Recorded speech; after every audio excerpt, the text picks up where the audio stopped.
Bonjour! Bonjour. Hello Lucille, Salut. hello à tous.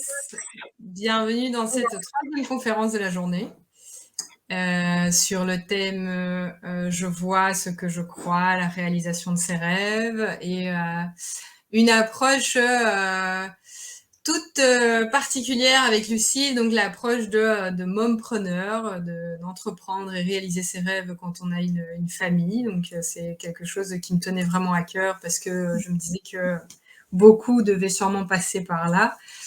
Et donc voilà, bienvenue Lucille. Merci. Merci Soraya. Je suis vraiment ravie de te retrouver. Que voilà, on va dire que cette conférence s'est décidée à la dernière minute. Je me disais qu'il manquait une pièce au puzzle et Lucille s'est présentée, a accepté mon invitation. Donc je suis ravie de te retrouver. Ouais. Et Mais, donc, dis-moi. je voulais embrayer en disant que je te remercie parce que quand tu me l'as proposé, j'ai réfléchi un peu, hein. Je t'ai dit: «Attends, je vais y penser. Trop Est-ce bon. que ça a de l'intérêt ce que moi j'ai à dire?» Et quand on en parlait, ben, en fait, oui. Je me suis dit que c'est ce que j'aurais aimé trouver à un moment dans mon parcours, d'avoir, un partage avec, d'autres personnes qui vivaient ce que moi je vivais. Et donc si je peux, apporter quelque chose à d'autres mamans, ou d'autres personnes qui se disent: «Bah, tiens, moi j'aimerais bien avoir des enfants, mais comment ça se passe et est-ce que je pourrais gérer tout?» Ben, voilà, Mm. cool. Super. Bah donc en fait aujourd'hui le thème de ta conférence tu l'as intitulé Les pièges de la cage dorée. Et avant d'aborder ce sujet hyper intéressant, je vais te demander de te présenter auprès de personnes qui ne te connaissent pas. Oui. Alors, bah, je m'appelle Lucille, je suis, auteure pour autrui et créatrice textile. Je suis, multi, comme on dit beaucoup maintenant, ou slasheuse, enfin je sais pas comment il faut le définir. Hem et j'ai commencé par la création textile et c'est lié à ma fille, à sa naissance et à son arrivée dans ma vie. Et puis alors, plus tard, je suis, revenue à mes compétences de base qui sont, le mot, la parole, l'écriture. Voilà, en gros. Mais ouais, j'aimais beaucoup te présenter comme ça en disant qu'on allait découvrir Lucille qui vend des mots. C'est vrai. C'est, alors, quand j'en parlais autour de moi, on voyait ça comme quelque chose d'incroyable, comment ça, vendre des mots. Mais on va en venir. Raconte-nous un petit peu ton histoire, ton parcours. On veut tout savoir. Alors, il était une fois. Heu, j'ai toujours aimé les mots, ça c'est un truc qui me vient de toujours. On demande parfois, hein, l'évocation, d'où ça vient, tout ça, je sais pas, mais en tout cas, j'ai toujours aimé, parler, écrire et dessiner. C'était, mon socle de base. Puis, bah, j'ai fait, des études traditionnelles et puis j'ai choisi, au moment des études supérieures de, faire l'UNIF parce que, bah, voilà, l'université, c'était quand même, une espèce de graal, et bah, j'avais beaucoup d'envie, j'avais beaucoup d'options et j'ai choisi les romanes. Donc on reste dans le mot et la maîtrise du mot. Et je savais déjà en faisant ces études-là que je ne serais pas prof de français, ça n'était pas mon truc, mais j'avais envie d'écrire. J'avais envie d'écrire et c'était vraiment un appel qui était là, dès l'enfance. Et puis, j'ai travaillé dans des ASBL, c'était très sympa, mais c'était pas très rémunérateur et finalement, j'ai atterri dans une institution publique, une grosse institution publique, où j'ai, globalement, travaillé le mot, mais pas que, parce que, bah, forcément tu fais, plein de choses. J'ai été gestionnaire de projet, j'ai porté, des projets vraiment très intéressants sur le design, sur la musique, des projets littéraires. J'ai écrit beaucoup pour, les autres, pour des associations, pour, des politiques, enfin bon, voilà. J'ai fait ça pendant 20 ans, 19, Mmh. et puis à un moment j'ai plus pu. Alors ça, c'est l'aspect professionnel, donc toute une carrière finalement au même endroit, dans un bon poste, bien rémunéré puisque j'avais un joli diplôme, avec la sécurité d'emploi puisque j'étais dans une institution, j'avais été nommée Mmh. donc voilà, ma vie, elle était toute tracée quelque part. J'avais, si je voulais, je pouvais rester là-dedans, à vie et puis, ben, non et en fait, dans mon cœur, je lie le fait d'avoir été maman avec le fait d'avoir changé de vie. Ça ne s'est pas fait en même temps, mais quand j'ai eu ma fille, je me suis remise au centre de ma vie, si tu veux. Mmh. Là où, ben, je me laissais porter et finalement l'exaltation, d'être vivante, de faire des choses, était passée un petit peu en second plan. Je m'étais finalement fait une raison d'avoir un job pas terrible. J'avais des chouettes loisirs à côté, mais je passais quand même la majorité de mon temps à travailler dans un endroit où les valeurs, la hiérarchie, l'absence de perspective d'évolution étaient, mon quotidien. J'avais de chouettes collègues, j'avais un chouette job, mais voilà, je le faisais dans un contexte qui était vraiment très à côté de ce que j'aimais. Et quand j'ai eu ma fille, je me suis dit que petit à petit, hein, ça s'est pas fait comme ça du jour au lendemain, mais je me suis rendu compte que j'incarnais une femme au quotidien que je ne pouvais pas identifier comme modèle, moi. C'est-à-dire que Mmh. je voulais pas projeter ça pour elle. Je voulais pas qu'elle ait ce modèle de maman, de femme. Je voulais pas qu'elle se dise: «Voilà, c'est ça être une femme aujourd'hui, en grandissant». Et ça m'a poussée à avoir envie de me retrouver, en fait.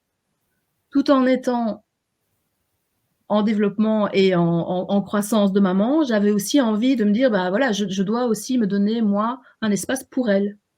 Et hem et du coup, à ce moment-là, enfin, voilà, grosse révolution, j'ai fait un gros burn-out, une dépression, tout a pété dans tous les sens, ce que plein de gens, je pense, peuvent avoir expérimenté aujourd'hui. Le manque de sens dans le travail, c'est terrible, en fait.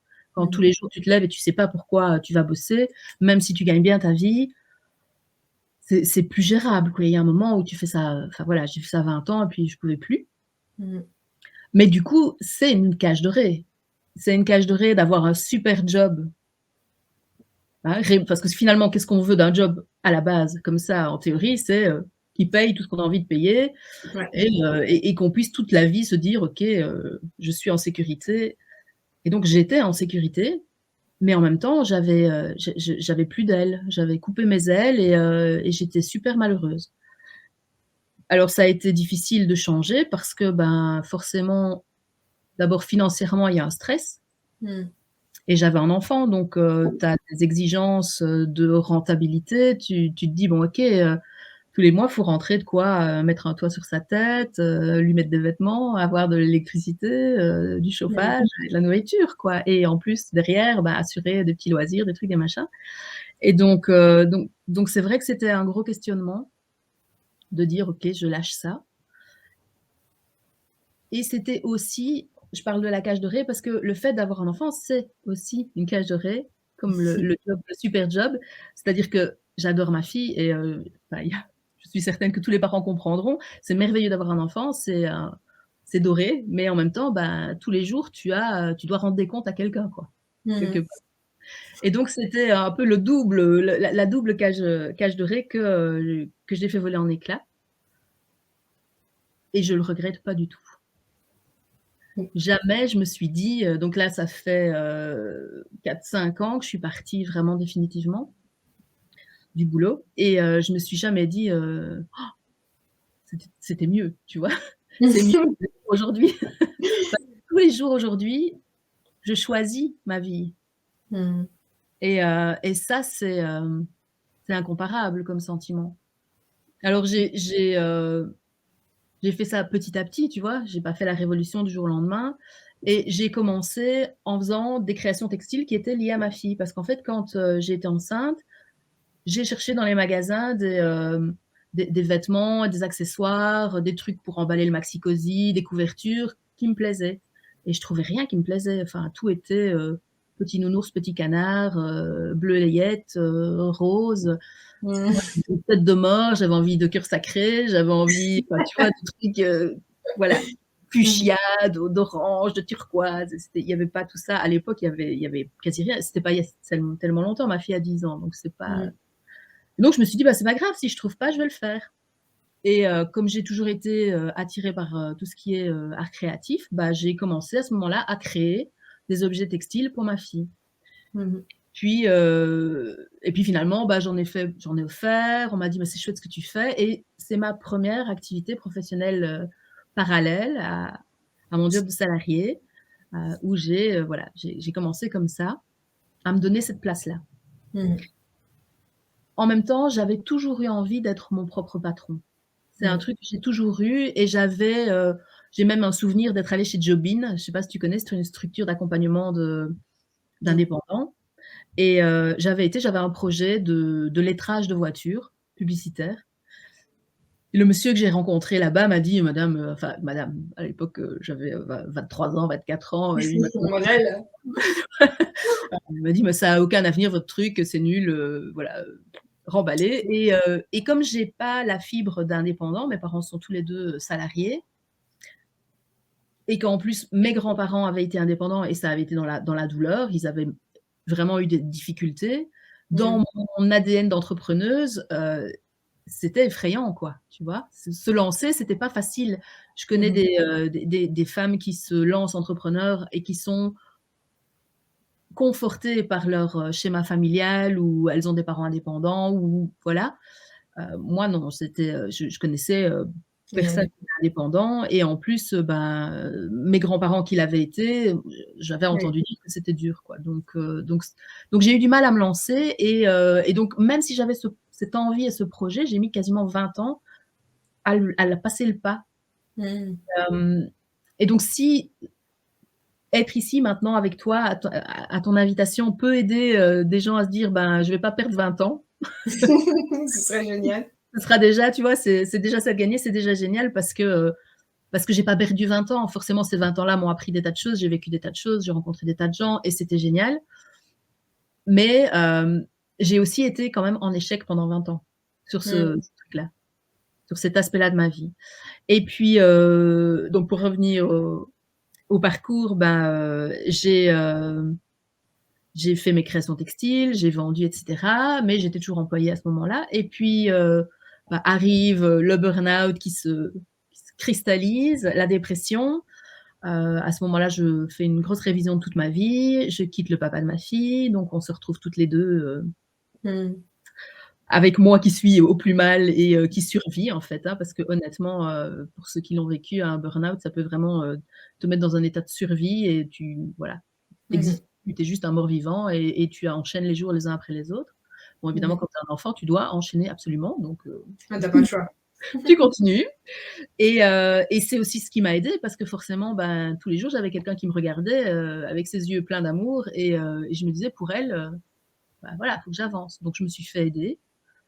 Et je pense que c'est super important de savoir demander de l'aide quand on en a besoin, parce qu'on peut pas tout trouver tout seul et puis parfois aussi parce que, juste simplement le fait de pouvoir déposer, c'est voilà, c'est sans pareil, quoi, hein.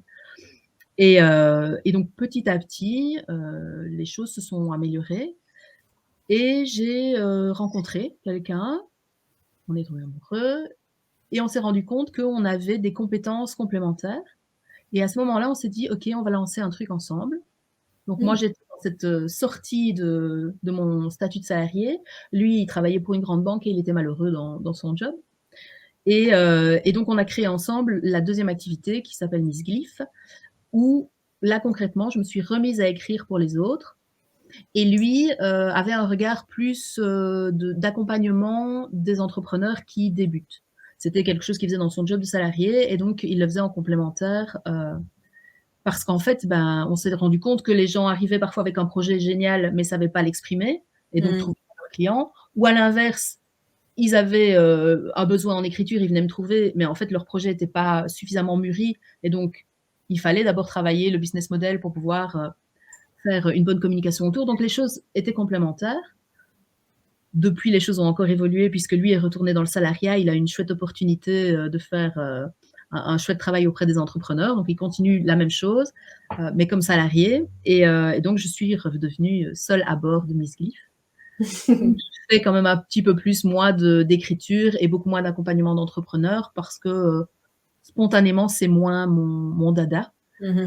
Même si, comme on en avait parlé, je me forme au coaching, mais c'est plus finalement pour pouvoir accompagner les gens parce que quand ils viennent me trouver avec, un besoin d'écriture, ils me racontent souvent leurs failles, leurs faiblesses qui nourrit les besoins en écriture. Voilà, j'ai envie, de vendre mon truc, mais j'ose pas, je me sens pas légitime, et donc je me sentais un peu démunie et j'avais envie, d'avoir des outils supplémentaires. Donc je me forme au coaching pour ça. Et du coup, là, ma fille a 10 ans, j'ai, petit à petit construit ces 2 activités en parallèle et surtout je trouve ça merveilleux de pouvoir choisir d'aller la rechercher à 3h30 à l'école.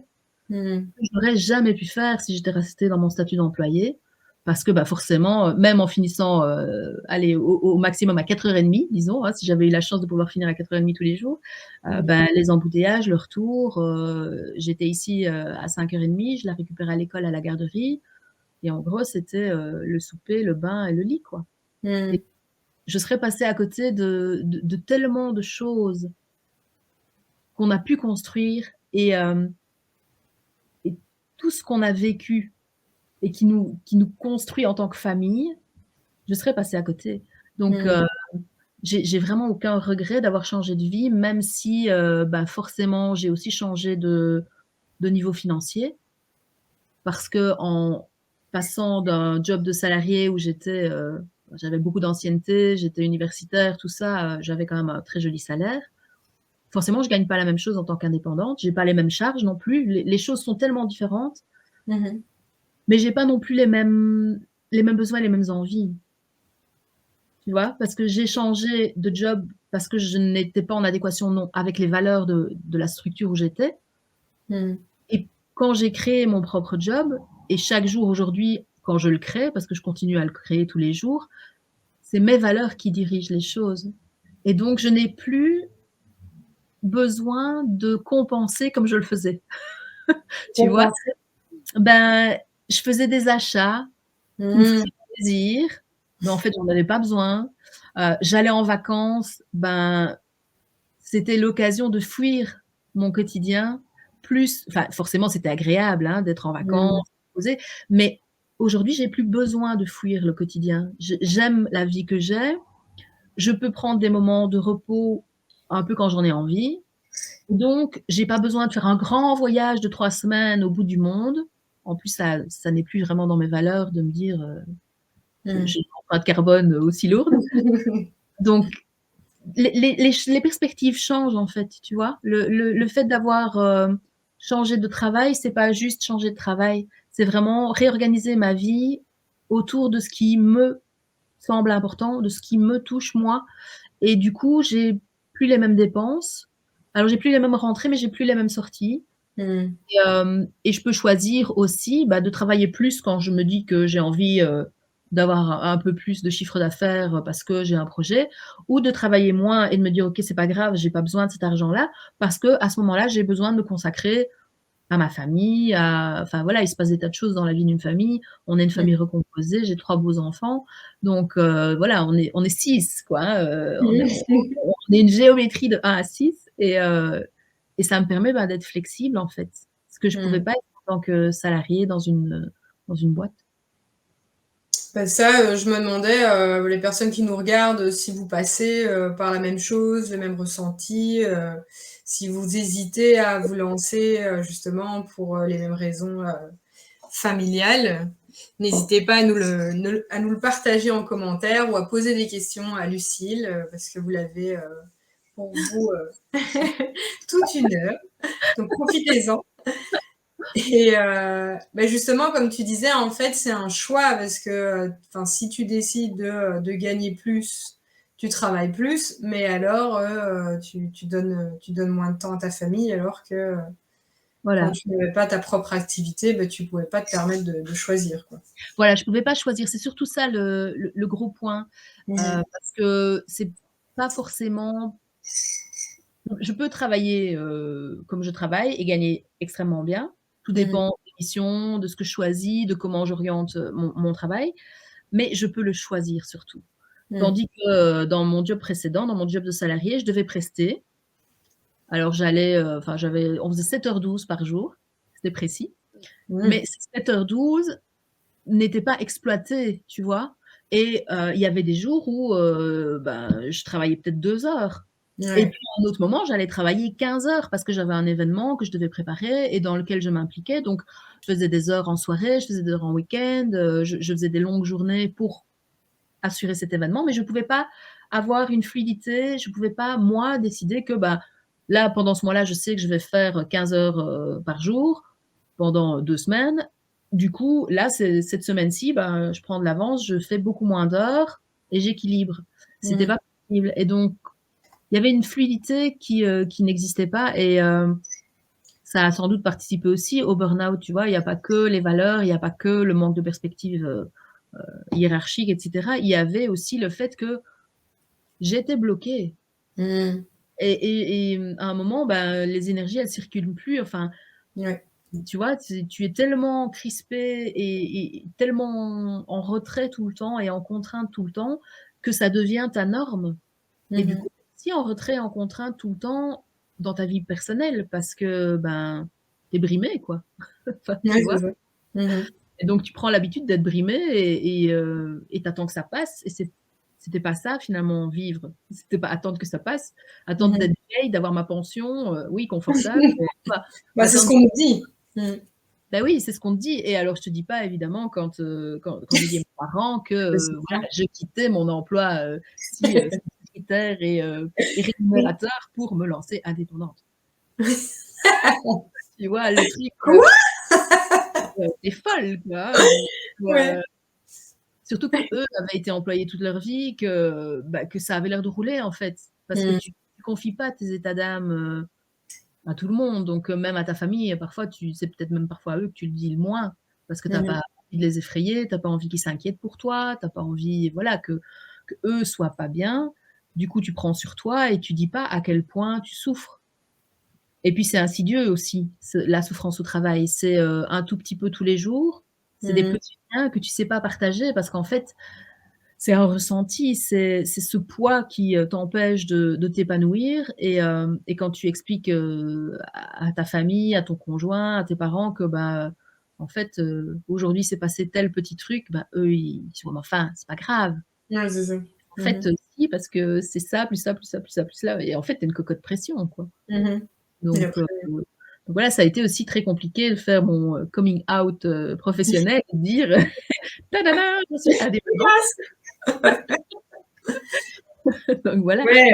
Je me souviens toujours quand j'ai été, heu, créer mon numéro de TVA, tu vois? C'est un moment qui est gravé de joie, de liberté, «Je franchis un pas», enfin, Mmh.